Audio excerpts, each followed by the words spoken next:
Hi guys, ते बघा आज मी बनवत आहे राजमा.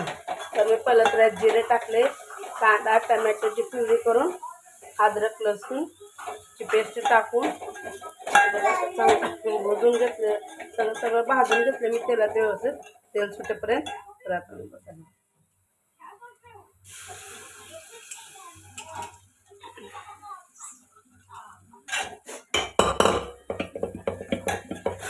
बघा राजम्याचे मी 5 शिट्ट्या करून घेतले. रात्री भिजत टाकले होते, तर कुकरला लावून त्या शिट्ट्या करून घेऊ. हे बघा आता आपला मस्त राजमा. चला तर मग हे बघा. तर चला मग तुम्ही पटापट लाईक शेअर सबस्क्राईब करा.